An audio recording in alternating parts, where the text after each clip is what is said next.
Pub, gastro pub, ഈ ആലോചനകളൊക്കെ എപ്പോഴാണ് വരുന്നത്? ഒരു പിസ്സ ജോയിന്റിൽ നിന്ന് ഇവിടേക്കുള്ള ഒരു എക്സ്റ്റൻഷൻ അത് എപ്പോഴാണ് തുടങ്ങുന്നത്? ഞങ്ങൾക്ക് സിയുടെ സംതിങ് ഇന്നോവേഷൻ അല്ലെങ്കിൽ സംതിങ് ന്യൂ ചെയ്യണമെന്ന് വീണ്ടും തോട്ട് വന്നു. നമ്മളിപ്പോൾ ചെയ്തുകൊണ്ടിരിക്കുന്നതിൽ മാറി എന്തെങ്കിലും ന്യൂ ചെയ്യണം.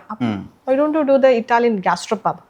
ഈ ഗാസ്ട്രോ പബ് എന്ന് പറയുന്നത് തന്നെ പല ആൾക്കാർക്കും ഡൗട്ട് ഉണ്ട്, അതെന്താണ് സംഭവം. ഗാസ്ട്രോ പബ് എന്ന് പറഞ്ഞാൽ ഫുഡിനും ഡ്രിങ്ക്സിനും നമ്മൾ ഒരുപോലെ ഇമ്പോർട്ടൻസ് കൊടുത്ത്. UK സാധാരണ പബ്ബുകൾ എന്ന് വെച്ചാൽ ഡ്രിങ്ക്സ് മാത്രം കൊടുക്കുന്ന പബ്ബുകളുണ്ട്.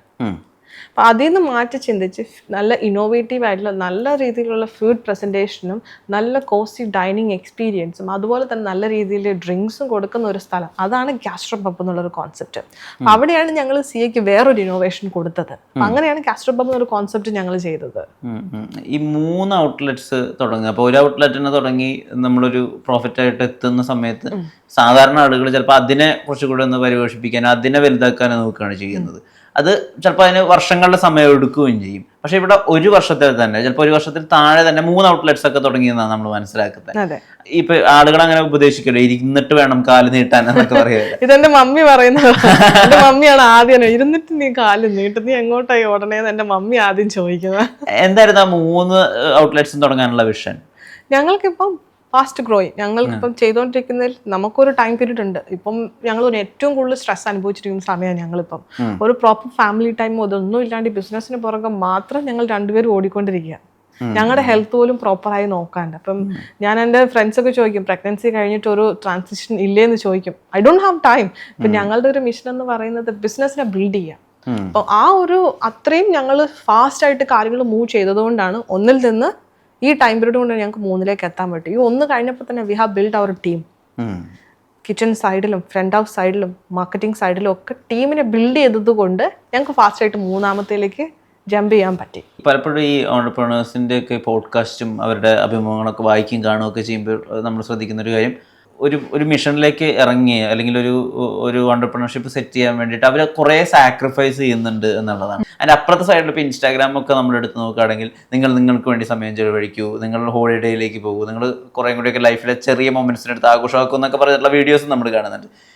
നമ്മൾ കുറേയൊക്കെ സാക്രിഫൈസ് ചെയ്യണം നമ്മളൊരു കാര്യം വിജയിപ്പിക്കണമെന്നുണ്ടെങ്കിൽ. ആ ഒരു ഓൾഡ് സ്കൂൾ രീതി ഉണ്ടല്ലോ, നമ്മളെ തന്നെ മറന്ന് നമ്മുടെ എല്ലുമുറിയെ പണിയെടുത്താലേ നടക്കുകയുള്ളൂ.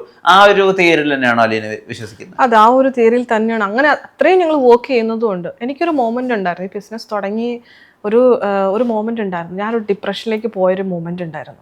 എനിക്ക് തോന്നുന്നു ഒരു പോസ്റ്റ്മോർട്ടം ഡിപ്രഷൻ എന്ന രീതിയിലാണെന്ന് തോന്നുന്നു. എനിക്ക് എൻ്റെ മകൾക്ക് ബെസ്റ്റ് കെയർ കൊടുക്കാൻ പറ്റും. ഞാനൊരു നല്ല അമ്മയല്ലേ, ഞാൻ എൻ്റെ ബിസിനസ് മാത്രമേ നോക്കുന്നുള്ളൂ, എനിക്ക് നല്ല അമ്മയല്ലേ എന്നുള്ളൊരു തോട്ട് വന്ന സമയമുണ്ട്.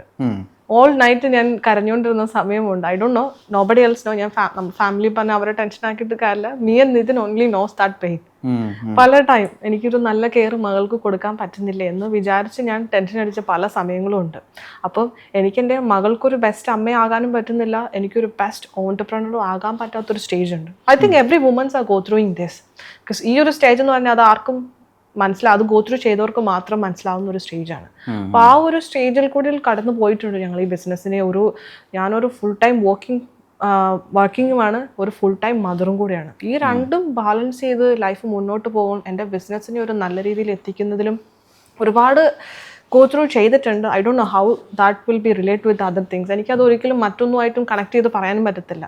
ഹാർഡ് വർക്കിംഗ് എന്ന് വെച്ചാൽ അതിന് മേളിലായിരിക്കും ഞാൻ ചെയ്തതെന്ന് എനിക്ക് തോന്നുന്നു. UK പോകുന്ന മലയാളികൾ അല്ലെങ്കിൽ UK മലയാളികളുടെ ഫ്ലോ, അത് ഈ അടുത്ത് പ്രത്യേകിച്ച് കോവിഡിന് ശേഷം എടുത്തു പറയേണ്ട ഒരു കാര്യമാണ്. മലയാളികൾക്ക് UK പോയിട്ട് വരുന്ന മാറ്റം അല്ലെങ്കിൽ അവർക്ക് അവിടെ ഉണ്ടാവുന്ന ബുദ്ധിമുട്ടുകൾ, അതിനെ പറ്റിയിട്ടുള്ള ഒരുപാട് വീഡിയോസ് വരുന്നു. അല്ലെങ്കിൽ പൊതുവിൽ ഇങ്ങനെ ഒരു വർത്താനം വരെ ഉണ്ട്. അതായത് വീട് പണയം വെച്ച് ലോൺ എടുത്ത് UK പോയി ജാക്കറ്റ് ഇട്ട് പട്ടിണി എടുക്കുകയാണ് ഒരുപാട് കുട്ടികൾ എന്ന് പറയുന്നൊരു ഒരു പ്രചാരം തന്നെയുണ്ട്. ശരിക്കും എന്താ UK മലയാളി കുട്ടികളുടെ സത്യാവസ്ഥ അലീന കണ്ടെടുത്തോളം? ഞാൻ കണ്ടെടുത്തോളം നന്നായി ഹാർഡ് വർക്ക് ചെയ്ത് നല്ല ടാലന്റഡ് പിള്ളേർ നല്ല രീതിയിൽ ജീവിക്കുന്നുണ്ട്. അവർ നല്ല രീതിയിൽ അവരുടെ ബാക്ക് ഫാമിലിനെ ടേക്ക് കെയർ ചെയ്യുന്നുണ്ട്. എവിടെയെങ്കിലും കേട്ടിട്ടുണ്ടോ UK പോയ കുട്ടികളുടെ ഫാമിലി ഇവിടെ പട്ടിണിയിലാന്ന്? അത് മീറ്റ് ചെയ്യാനുള്ള ഇൻകം അവിടെയുണ്ട്. പക്ഷേ ഈ ആൾക്കാർ പറയുന്ന പണിയെടുക്കാൻ പറ്റാത്ത ആൾക്കാർ അങ്ങനെ പറയും. ഇവിടെ നാട്ടിൽ സുഖമായിട്ട് ജീവിച്ചു, അച്ഛനും അമ്മയും കാശുണ്ടാക്കും, അതിൽ നിന്ന് ഒരു പോക്കറ്റ് മണിയും കൊടുക്കും, വീട്ടിൽ ഫുഡ് ഉണ്ട്, റെന്റ് അടയ്ക്കേണ്ട, യൂട്ടിലിറ്റി ബിൽസ് ഒന്നും മീറ്റ് ചെയ്യേണ്ടാത്ത പിള്ളേർ, ഈ പണിയെടുക്കാത്ത പിള്ളേർ അവിടെ പോകുമ്പം അവർക്കത് വലിയ പണിയായി തോന്നും. അച്ഛനും അമ്മയും അവരുടെ സമ്പാദ്യത്തിൽ നിന്ന് വലിയൊരു എമൗണ്ട് കൊടുക്കുന്നു, അല്ലെങ്കിൽ ലോണൊക്കെ എടുത്ത് മക്കള് നല്ല രീതിയിൽ ജീവിക്കാൻ വേണ്ടി അങ്ങോട്ട് വിടുന്നു. ഈ പിള്ളേർ അവിടെ പോയിട്ട് പ്രോപ്പറായിട്ട് പണിയെടുക്കാണ്ട്, പ്രോപ്പറായിട്ട് വർക്ക് ചെയ്യാണ്ടും, പ്രോപ്പറായിട്ട് അവർ എഡ്യൂക്കേഷൻ കംപ്ലീറ്റ് ചെയ്യുക, ഇവരാണ് ഇതെല്ലാം പറഞ്ഞു പരത്തുന്നത്. ഈവൻ ദോ അവിടെ ടാക്സും എക്സ്പെൻസും എല്ലാം കൂടുതലാണെങ്കിലും അതിനുള്ള വേജസ് അവിടെ കിട്ടുന്നുണ്ട്. പെർ അവർ ഇപ്പം 1280 ആണ് ഇപ്പൊ കൊടുക്കുന്നത്. പെർ അവർ മിനിമം വേജസ് എന്ന് പറയുന്നത് 1255 ആണ്. ഏകദേശം നാട്ടിലെ 1300 രൂപേന്റെ 1200 1300 രൂപേന്റെ അടുത്ത് വരും. പെർ അവർ അത് കിട്ടുന്നുണ്ട് പിള്ളേർക്ക്. അപ്പൊ ഒരു 40-45 മണിക്കൂർ ഒരു ആഴ്ചയെ പണിയെടുക്കുന്ന പിള്ളേർക്ക് അവരുടെ എക്സ്പെൻസ് മീറ്റ് ചെയ്യാൻ, അവരുടെ ഫാമിലിനെ സപ്പോർട്ട് ചെയ്ത് അവർക്കുള്ള ബാങ്ക് ലോണുകളും ക്ലിയർ ചെയ്ത് പോകാൻ പറ്റാത്തതായിട്ട് ആരുമില്ല. ഈ പണിയെടുക്കാൻ പറ്റാത്ത ആൾക്കാരാണ് ഇത് പറഞ്ഞു പരത്തുന്നത് തന്നെ. ഈ CRPs ആദ്യമായിട്ട് ടേസ്റ്റ് ചെയ്ത ആദ്യത്തെ ബൈറ്റ് ഓർമ്മയുണ്ടോ? 100%. ഞാനൊരു 6 month പ്രഗ്നൻസി ടൈമിലായിരുന്നു. I was craving for pizza that time. അപ്പോഴാണ് ഞങ്ങൾ ഇതിന്റെ ഫസ്റ്റ് പീസ്, ഞങ്ങളിത് ഇത് കാണാൻ പോകുന്നത്, എക്സിസ്റ്റിംഗ് ബിസിനസ് സെല്ലിന് വന്നത് അന്നാണ് ഞങ്ങളൊരു വ്യൂയിങ് ഒക്കെ എടുത്ത് കാണാൻ പോകുന്നത്. അന്ന് അവിടെ നിന്നാണ് ഞങ്ങൾ first time stone baked pizza taste ചെയ്യുന്നതും അവിടെ നിന്നാണ് ഞാൻ. പിന്നെ അവിടുന്ന് പിന്നെ എല്ലായിടത്തും പോയി ടേസ്റ്റിങ്ങിലായി. ഈ നമ്മളൊരു സംരംഭം ഈ നാട്ടിൽ തുടങ്ങുന്നതും UK തുടങ്ങുന്നതും തമ്മിൽ വലിയ വ്യത്യാസം ഉണ്ടല്ലോ. അപ്പം നമ്മുടെ നാട്ടിൽ പലപ്പോഴും കേരളത്തിൽ ഒരു ഇൻവെസ്റ്റ്മെന്റ് ഓടുകൂടി ഒരു ബിസിനസ് വെഞ്ചർ സ്റ്റാർട്ട് ചെയ്യാൻ വേണ്ടി ഒരുപാട് ഹേർഡിൽസ് ഉണ്ടെന്നാണ് പൊതുവിൽ ആളുകൾ പറയുന്നത്. പക്ഷെ UK കാര്യങ്ങൾ കുറച്ചുകൂടി എളുപ്പമാണെന്ന് പറയുന്ന ഓണ്ടർപ്രണേഴ്സും ഉണ്ട്. ശരിക്കും ഇതിന്റെ ഒരു നിജസ്ഥിതി എന്താ? ബുദ്ധിമുട്ടില്ലാന്ന് ഞാൻ ഒരിക്കലും പറയില്ല. പല രീതിയിലുള്ള ചലഞ്ചസും നമ്മൾ ഫേസ് ചെയ്യാനുണ്ട്. പക്ഷേ കേരളം അല്ലെങ്കിൽ ഇന്ത്യ എന്നൊരു നാട് വെച്ച് നോക്കുമ്പോൾ പേപ്പർ വർക്ക്സുകളും ലൈസൻസുകളും ഒക്കെ നമുക്ക് കുറെ കൂടി ഈസിയാണ്. നമ്മുടെ ഫിംഗർ ടിപ്സിൽ തന്നെ ഉള്ള കാര്യങ്ങളാണ്. ഇവിടെ ഇപ്പൊ പല ഓഫീസുകളും നമ്മൾ കയറി ഇറങ്ങേണ്ടി വരും, പല ലൈസൻസുകളും കിട്ടാൻ ഒരുപാട് വെയിറ്റിംഗ് പീരീഡും ഉണ്ടാകും. പക്ഷെ അവിടെ കറക്റ്റ് ആയിട്ടുള്ള ടൈം പീരീഡ് ഗവൺമെന്റ് നമ്മളോട് പറയുന്ന ആ ടൈം പീരീഡിനുള്ളിൽ നമുക്ക് അത് അപ്രൂവ് ആയി കിട്ടും. അപ്പം ഒരു ബിസിനസ് വെൽക്കമിങ് കൺട്രിയാണ്. നല്ല രീതിയിൽ ബിസിനസ് ചെയ്ത് കാര്യങ്ങളും പേപ്പർ വർക്ക്സും ഒക്കെ വളരെ നന്നായി ചെയ്തിട്ടുണ്ടെങ്കിൽ നല്ല രീതിയിൽ അവിടെ ബിസിനസ് ചെയ്യാൻ പറ്റും ആ കൺട്രിയിൽ നമുക്ക്. മദ്യം വിളമ്പുന്ന ഒരു റെസ്റ്റോറൻറ്റ് തുടങ്ങുമ്പോൾ അവിടേക്ക് വരുന്ന ആളുകൾ എങ്ങനെ ബിഹേവ് ചെയ്യും? കാര്യങ്ങൾ കൈവിട്ടു പോകുന്ന ഒരു സിറ്റുവേഷൻ ഉണ്ടാവുമോ? അല്ലെങ്കിൽ എങ്ങനെയായിരിക്കും അവിടുത്തെ ആളുകളെ ടാക്കിൾ ചെയ്യും, പ്രത്യേകിച്ച് അവിടെ വരുന്ന കസ്റ്റമേഴ്സിനെ? അതിനെങ്ങനെയായിരിക്കും ഓവർകം ചെയ്യുക? അങ്ങനെ ഒരു ഡിസ്കഷൻ ഉണ്ടായിട്ടുണ്ടോ? മദ്യം വിളമ്പുന്ന ഒരു റെസ്റ്റോറൻറ്റ് എന്ന് പറഞ്ഞാൽ UK മദ്യം എന്ന് പറയുന്നത് ഒരു സാധാരണ ഡ്രിങ്ക് പോലെ തന്നെയാണ്.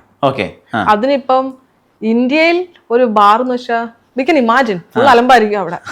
പക്ഷെ ആ ഒരു അലമ്പൊന്നും ആരും അവിടെ വന്ന് കാണിക്കില്ല. That people have A good life style.